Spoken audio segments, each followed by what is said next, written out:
ಎಷ್ಟೇ ಹಣ ಮಾಡಿದ್ರು ಕೈಯಲ್ಲಿ ಉಳಿತಾ ಇಲ್ಲ ಅಂದ್ರೆ ಆಯವ್ಯಯ ಲೆಕ್ಕಾಚಾರ ಇರೋದಿಲ್ಲ. ಹಣ ಇಲ್ಲ ಎನ್ನುವುದು ಎಂಬುದು ಕೂಡ ಅದು ಕರ್ಮದ ಫಲನಾಗುತ್ತೆ ಅದು. ನಮ್ಮ ದೇಹಕ್ಕೆ ಹಣ ಅನ್ನೋದು ದೇಹಕ್ಕೆ ರಕ್ತ ಇದ್ದಾಗೆ ಹಣ ಅನ್ನೋದು ಬದುಕಿಗೆ ಒಂದು ಚೈತನ್ಯ. ನಾವು ಗಳಿಸಿ ಉಳಿಸಿದ ಹಣವನ್ನು ಇಂಡಿಯನ್ ಬ್ಯಾಂಕ್ ಅಲ್ಲಿ ಇಟ್ಟರೆ ವೈಟ್ ಮನಿ, ಫಾರಿನ್ ಬ್ಯಾಂಕ್ ಅಲ್ಲಿ ಇದ್ರೆ ಬ್ಲಾಕ್ ಮನಿ. ಕೆಲವರು ಅಲ್ಪ ಪ್ರಯತ್ನದಲ್ಲಿ ಶ್ರೀಮಂತರಾಗ್ತಾರೆ. ಲಾಟ್ರಿ ಹೊಡೆದು ಶ್ರೀಮಂತ ಆದ, ಕೋನ್ ಬನೇಗ ಕರೋಡ್ಪತಿಯಲ್ಲಿ 6 ಕೋಟಿ ಒಬ್ಬ ಮನುಷ್ಯನ್ ಬಂತು. ಇದು ನಿಜವಾಗಿ ನಡೆದಿದ್ದು. ಆ 6 ಕೋಟಿ ಅವನು ಇಲ್ಲ ಇವತ್ತು ಅವನು. ಮತ್ತೆ ಹಣಕ್ಕೆ ಒಂದು ಆಧ್ಯಾತ್ಮಿಕ ಶಕ್ತಿ ಇದೆ ಗುರುಗಳು. ಹಣ ಇಲ್ಲದೆ ಯಾವ ಸಂತ ಕೂಡ ಬದುಕಲಾರ. ನಾನು ಫ್ಲೈಟ್ ಅಲ್ಲಿ ಕರ್ಕೊಂಡು ಹೋಗಿ ಅಥವಾ ನಾನು ಟ್ರೈನ್ ಅಲ್ಲಿ ಕರ್ಕೊಂಡು ಹೋಗಿ ಅಂದ್ರೆ ಯಾರು ಕರ್ಕೊಂಡು ಹೋಗಲ್ಲ. ಈ ಬಡತನ ಕರ್ಮದಿಂದ ಬರುತ್ತಾ ಇಲ್ಲ ಮನಸ್ಸಿನ ಅವರೇ ಮನಸ್ಸಿಗೆ ಮಾಡ್ಕೊಂತಾರೆ. ದುಡಿಯೋದ್ರಿಂದ ಯಾರು ಶ್ರೀಮಂತರಾಗೋದಿಲ್ಲ. ಹಾಗಾಗಂಗಿದ್ರೆ ದುಡಿಯುವ ವರ್ಗ ಇದೆಯಲ್ಲ, ಅವರೆಲ್ಲ ಯಾಕೆ ಧನಿಕರಾಗ್ಲಿಲ್ಲ? ಧನಯೋಗ ಅನ್ನೋದು ಎಲ್ರಿಗೂ ಇರ್ತದ ಇಲ್ವಾ ಅಥವಾ ಕೆಲವರು ಮಾತ್ರ? ಯೋಗ ಎಲ್ರಿಗೂ ಇರ್ತದೆ. ಅದನ್ನ ನಾನು ಬಳಸ್ಕೊಳ್ಳಿಲ್ಲ ಅಂತಂದ್ರೆ ಯೋಗ ನಮ್ಮನ್ನ ಬಿಟ್ಟು ಹೋಗ್ತದೆ. ತಲೆ ಕೆಡ್ಸ್ಕೊಳೋದು, ಸಾಲ ಕೊಡೋದು, ಸಾಲ ತಗೊಳೋದು. ಆಧ್ಯಾತ್ಮಿಕವಾಗಿ ಸಾಲ ತರುವುದು, ಸಾಲ ಕೊಡುವುದು ಎರಡು ತಪ್ಪು. ಹಾಗಾದ್ರೆ 3ನೇ ಕ್ಲಾಸ್ ಓದ್ದವನು 100 ಕೋಟಿ ಮಾಡ್ಬೋದು ಅಂತಂದ್ರೆ ಯಾರು ಬಡವರು ಇಲ್ಲಿ? ಅಂದ್ರೆ ಪ್ರತಿಭೆ ಇದೆ, ಪ್ರತಿಯೊಬ್ಬರಲ್ಲೂ ಇದೆ.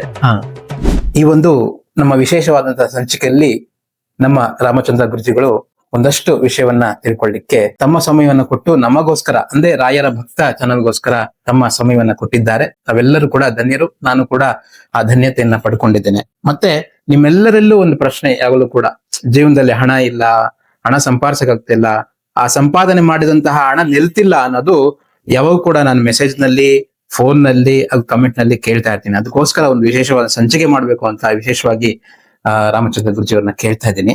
ಹಾಗಾಗಿ ಗುರುಜಿಗಡೆ ಕೆಲವು ತುಂಬಾ ಜನ ಕಷ್ಟ ಪಡ್ತಾ ಇರ್ತಾರೆ. ಆದ್ರೂ ಕೂಡ ಎಷ್ಟೇ ಹಣ ಮಾಡಿದ್ರು ಕೈಯಲ್ಲಿ ಉಳಿತಾ ಇಲ್ಲ ಅನ್ನೋದು ಪ್ರಶ್ನೆ ಇರುತ್ತೆ ಗುರು. ಅದಕ್ಕೆ ಒಂದು ಸಮಂಜಸವಾದ ಫೈನಾನ್ಷಿಯಲ್ ಮ್ಯಾನೇಜ್ಮೆಂಟ್ ಇರೋಲ್ಲ ಅವರ ಹತ್ರ. ಅಂದ್ರೆ ಆಯವ್ಯಯ ಲೆಕ್ಕಾಚಾರ ಇರೋದಿಲ್ಲ.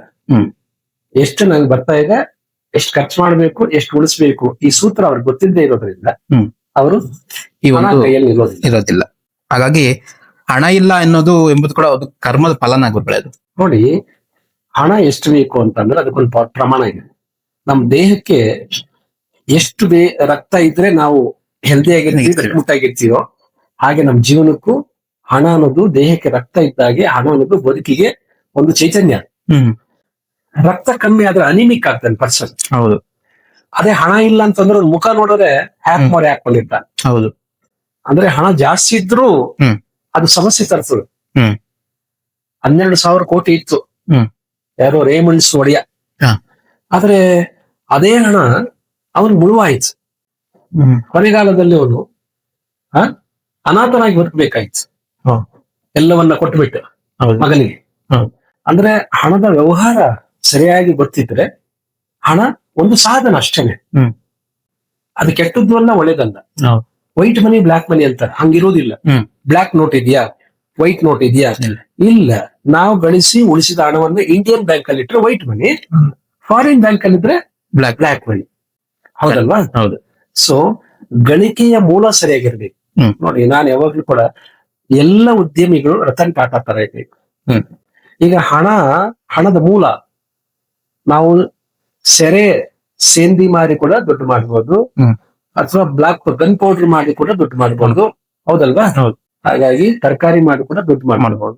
ಅಂದ್ರೆ ನಾವು ಗಳಿಸುವ ಹಣದ ಮೂಲದ ಮೇಲೆ ಕರ್ಮ ಅವಲಂಬಿಸಿದೆ. ಅದರಿಂದ ಓಕೆ. ಮತ್ತೆ ಕೆಲವರು ಅಲ್ಪ ಪ್ರಯತ್ನದಲ್ಲಿ ಶ್ರೀಮಂತರಾಗ್ತಾರೆ ಅನ್ನೋದು ಕೂಡ ನಾನು ಕೇಳಿದ್ದೇನೆ. ಅವರೇ ಗುಟ್ಟೇನಿರುತ್ತೆ ಗುರುಗಳೇ? ನೋಡಿ, ಯಾವನೇ ಆಗ್ಲಿ ಲಾಟ್ರಿ ಹೊಡೆದು ಶ್ರೀಮಂತ ಆದ, ಕರೋಡ್ಪತಿ ಆದ, ಕೋನ್ ಬನೇಗ ಕರೋಡ್ಪತಿಯಲ್ಲಿ 6 ಕೋಟಿ ಒಬ್ಬ ಮನುಷ್ಯನ್ ಬಂತು. ಇದು ನಿಜವಾಗಿ ನಡೆದಿತ್ತು. ಆ 6 ಕೋಟಿ ಅವನು ಇಲ್ಲ ಇವತ್ತು ಅವನ ಹತ್ರ. ಯಾಕೆಂದ್ರೆ ದಿಢೀರ್ ಬಂದಿದ್ದು ದಿಢೀರ್ ಅಂತ ಮಾಯ. ಯಾವತ್ತು ಕನ್ಸಿಸ್ಟೆಂಟ್ ಆಗಿ ಅವ್ನು ಪ್ರೋಗ್ರೆಸ್ ಆಗಕ್ಕೆ ಹೊರತು ದಿಢೀರ್ ಅಂತ ಶ್ರೀಮಂತಿಕೆ ಆಗೋದಿದ್ದೆಲ್ಲ ಬಹಳಷ್ಟು ಡೇಂಜರ್. ಅದನ್ನ ಉಳಿಸ್ಕೊಳಕ್ ಆಗಲ್ಲ.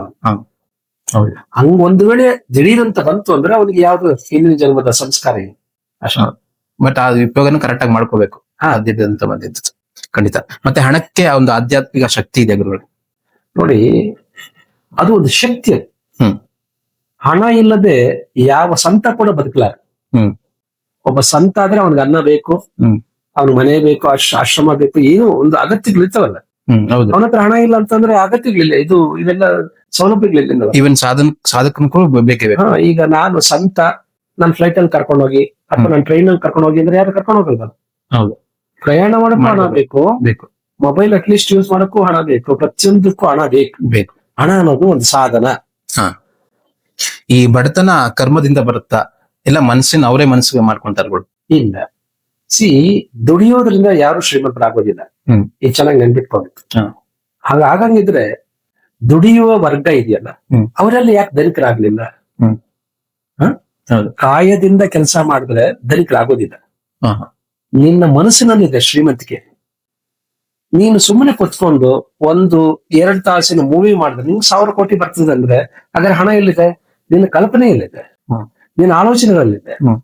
ಕಷ್ಟಪಟ್ಟು ದೇಹ ದಂಡಿಸಿ ದುಡಿಯೋದ್ರಲ್ಲಿ ಇಲ್ಲ. ಹಾಗಿದ್ರೆ ರೈತರೆಲ್ಲ ಶ್ರೀಮಂತರಾಗ್ಬೇಕಾಗಿತ್ತಲ್ಲ. ಖಂಡಿತ. ಕಾಯ ದಂಡಿಸಿ ಅವ್ರು ಬೆವರು ಸುರಿಸ್ತಾರಲ್ಲ, ಇಲ್ಲ, ಅದರಲ್ಲಿ ಇಲ್ಲ. ಖಂಡಿತ. ಮತ್ತೆ ಕೆಲವೊಮ್ಮೆ ಧನಯೋಗ ಅನ್ನೋದು ಎಲ್ರಿಗೂ ಇರ್ತದ ಇಲ್ವಾ, ಅಥವಾ ಕೆಲವರು ಮಾತ್ರ? ಯೋಗ ಎಲ್ರಿಗೂ ಇರ್ತದೆ. ಅದನ್ನ ನಾನು ಬಳಸ್ಕೊಳ್ಳಿಲ್ಲ ಅಂತಂದ್ರೆ ಯೋಗ ನಮ್ಮನ್ನ ಬಿಟ್ಟು ಹೋಗ್ತದೆ. ಖಂಡಿತ. ಮತ್ತೆ ಇನ್ನೊಂದೇನಪ್ಪಾ ಅಂದ್ರೆ ಹಣದ ಕೊರತೆ ಮನಸ್ಸಿನ ಭಯದಿಂದ ಬರ್ತದ ಇಲ್ವಾ ಭವಿಷ್ಯದ ಕರ್ಮದಿಂದ ಕೂಡ? ಹಣವನ್ನ ಗಳಿಸುವುದು ಅವನ ಆಲೋಚನೆ ಮೇಲೆ ಅಷ್ಟೇ. ಕರೆಕ್ಟ್. 9ನೇ ಕ್ಲಾಸ್ ಓದಿರ್ತಕ್ಕಂಥ MTB ನಾಗರಾಜ್ ಅಂತ ಬೆಂಗಳೂರಿನ 1600 ಕೋಟಿ ರೂಪಾಯಿ ಮಾಡಿದ್ದಾನೆ ಸ್ವಯಂ ಪರಿಶ್ರಮದಿಂದ. ಹಾಗಾದ್ರೆ ಅವ್ರು ವಿದ್ಯಾರ್ಹತೆನೇ ಇಲ್ಲ, 1600 ಕೋಟಿ ಹೆಂಗ್ ಮಾಡುದು ಅಂತಂದ್ರೆ ಅವನ ಆಲೋಚನೆ. ಈ ಆಲೋಚನೆಗೆ ವಿದ್ಯಾಭ್ಯಾಸ ಬೇಕಾಗಿಲ್ಲ. ಹೌದು. ಓದ್ದೇ ಇರೋರು ಮಾರವಾಡಿಗಳೆಲ್ಲ ಶ್ರೀಮಂತ ಹೆಂಗಾಗ್ತಾರೆ? ಅವ್ರು ಜಾಸ್ತಿ ಓದೋದಿಲ್ಲ. ಹೌದು. ಅಂದ್ರೆ ನಿನ್ನ ಆಲೋಚನೆ ಇಲ್ಲಿದೆ ಹಣ ಮಾಡೋದು ಅಷ್ಟೇ. ಆಲೋಚನೆ ಫಲವೇ ಹಣ. ಖಂಡಿತ. ಮತ್ತೆ ಹಣ ಬರಲು ಅಡ್ಡಿ ಆಗುವಂತ ಒಂದು ದೊಡ್ಡ ಆಧ್ಯಾತ್ಮಿಕ ಕಾರಣ ಏನಿದೆ? ನೋಡಿ, ಅಧ್ಯಾತ್ಮದಲ್ಲಿರೋರು ಕೆಲವ್ರು ಹೇಳ್ತಾರೆ ವೈರಾಗ್ಯದಲ್ಲಿ ಹಣ ಅನ್ನೋದು ಕೆಟ್ಟದ್ದು, ಹಣದ ಹಿಂದೆ ಹೋಗ್ಬೇಡ, ಹಣ ಅನ್ನೋದು ಪಾಪ. ಹೌದು. ಇಲ್ಲ, ಹಾಗೆ ಹೇಳೋರ್ಗೂ ಹಣ ಬೇಕು. ಹಾಗಾಗಿ ಹಣ ಅನ್ನೋದು ಒಂದು ಸಾಧನ. ಅದನ್ನ ನೀನ್ ಹೇಗೆ ಹ್ಯಾಂಡಲ್ ಮಾಡ್ತೀಯಾ ಅನ್ನೋದ್ರ ಮೇಲೆ ನೀನು ಗಳಿಸಿ ಉಳಿಸಿದ್ದು ದಾನ ಮಾಡ್ಬೇಕು. ರತನ್ ಟಾಟಾ ಅವರು ಕೊರೋನಾ ಟೈಮಲ್ಲಿ 10,000 ಕೋಟಿ ದಾನ ಮಾಡಿದ್ರು. ಹೌದು.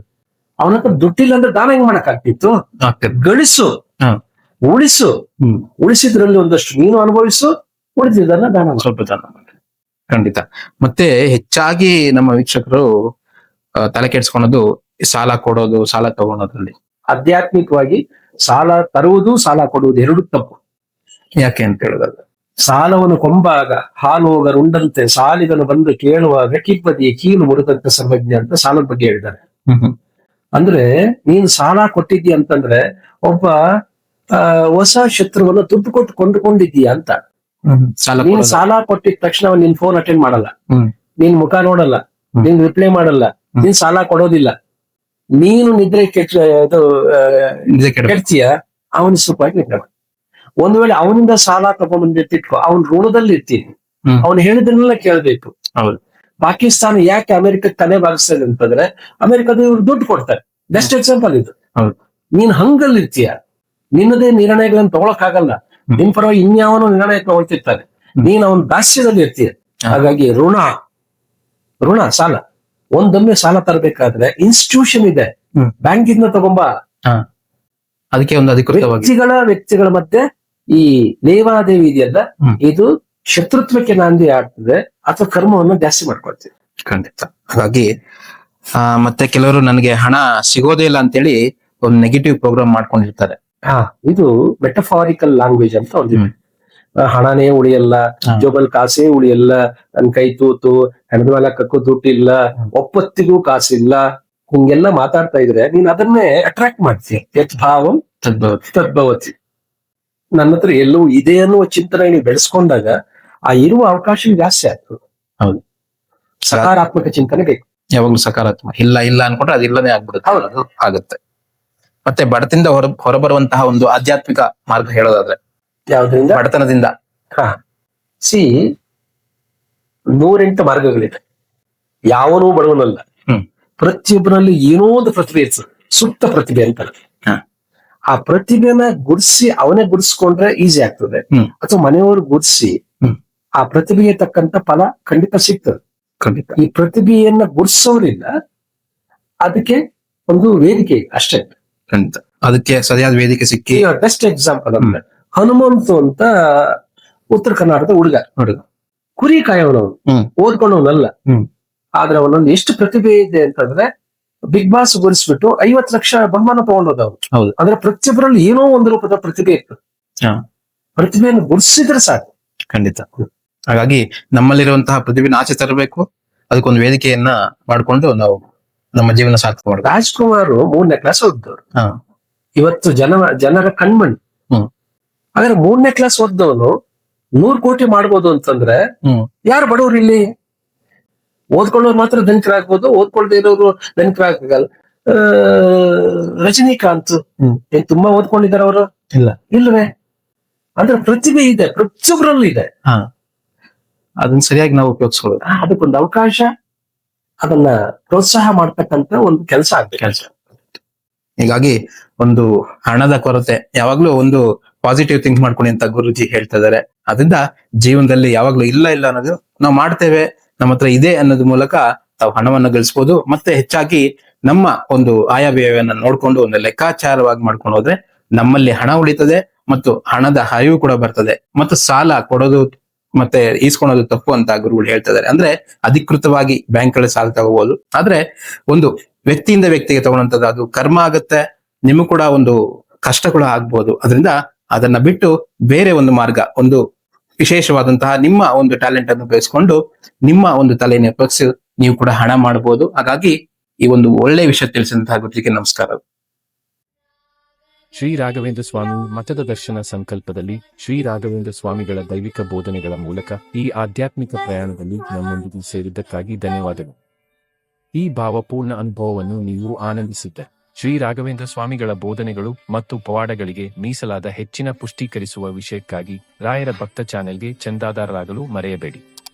ಅಧಿಸೂಚನೆಗಳನ್ನು ಸ್ವೀಕರಿಸಲು ಬೆಲ್ ಐಕಾನ್ ಅನ್ನು ಒತ್ತಿರಿ ಮತ್ತು ಭಕ್ತಿಯ ಸಾಗರದಲ್ಲಿ ಮುಳುಗುವ ಅವಕಾಶವನ್ನು ಎಂದಿಗೂ ಕಳೆದುಕೊಳ್ಳಬೇಡಿ. ಆಧ್ಯಾತ್ಮಿಕ ಕಂಪನಗಳನ್ನು ಹರಿಯುವಂತೆ ಮಾಡಲು ಸಾಮಾಜಿಕ ಮಾಧ್ಯಮದಲ್ಲಿ ನಮ್ಮೊಂದಿಗೆ ಸಂಪರ್ಕದಲ್ಲಿರಿ. ರಾಯರ ಭಕ್ತ Facebook, Instagram, Twitter, Threads, YouTube, Telegram channel, WhatsApp channel. ನಮ್ಮ ಆಧ್ಯಾತ್ಮಿಕ ಕುಟುಂಬದ ಭಾಗವಾಗಿದ್ದಕ್ಕಾಗಿ ಧನ್ಯವಾದಗಳು. ಮುಂದಿನ ವಿಡಿಯೋದಲ್ಲಿ ಮತ್ತೆ ಭೇಟಿಯಾಗುವವರೆಗೂ ಶ್ರೀ ರಾಘವೇಂದ್ರ ಸ್ವಾಮಿಗಳ ಆಶೀರ್ವಾದ ಸದಾ ನಿಮ್ಮ ಮೇಲಿರಲಿ. ಓಂ ಶ್ರೀ ರಾಘವೇಂದ್ರಾಯ ನಮಃ.